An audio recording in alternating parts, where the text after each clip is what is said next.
आज दिनांक 9 एप्रिल.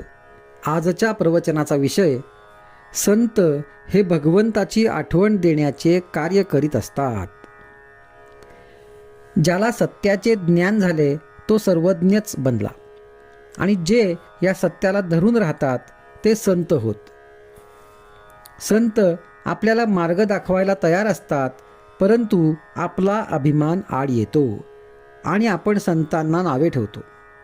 एक जण संतांना उद्देशून म्हणाला, तुम्ही आमचे नुकसान करता, अपकार करणाऱ्यावरही उपकार करायला सांगून आम्हाला मेषपात्र करता.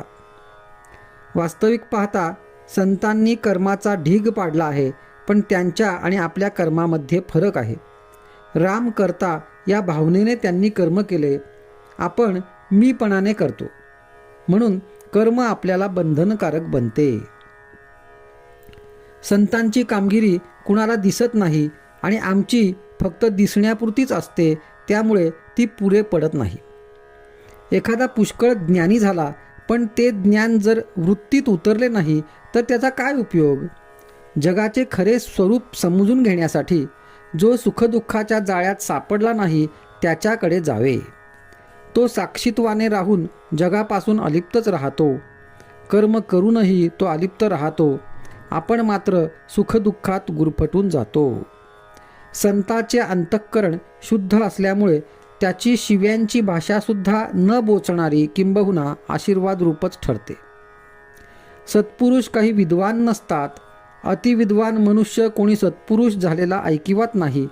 कुणी 8व्या वर्षीच घरातून निघून जातो, तर कुणी लग्नातून पळून जातो, तर कुणाला लिहायला वाचायलाही येत नाही. असे लोक सत्पुरुष झालेले आढळतात. संतांनी देह सोडल्यावर सुद्धा लोकांना त्यांचे अस्तित्व भासते. लहान मूल बाहेर खेळत असते, परंतु मध्येच त्याला आईची आठवण होऊन ते तिच्याकडे धावते. याचा अर्थ असा की मुलाला आईचे सूक्ष्म स्मरण सतत असते. तसा भगवंताचा चटका, तशी त्याच्या अस्तित्वाची जाणीव, तशी त्याची निष्ठा आपल्याजवळ पाहिजे. भगवंताची अशी तळमळ लागली की मनुष्य वेडा बनतो. त्या स्थितीत त्याला कुणी संत भेटला की तो निवांत होतो. संत हे खरोखर आईसारखे आहेत. ते आपल्याला भगवंताची आठवण देण्याचे कार्य करीत असतात. सर्व जगावर संतांचे उपकार आहेत. त्यांनी परमात्म्याला सगुणात आणले आणि तो आपल्याला सुसेव्य केला. परमात्म्याला आपलासा करून घ्यायला नामस्मरण हे सोपे साधन दिले.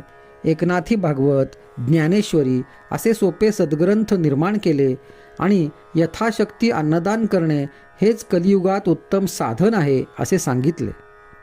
या 4 गोष्टी आचरणात आणायचा प्रयत्न ज्याने केला त्याला काही कमी पडणार नाही.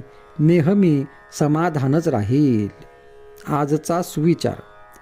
जग संतांशिवाय असणे शक्य नाही. आम्हाला त्यांना ओळखता येत नाही.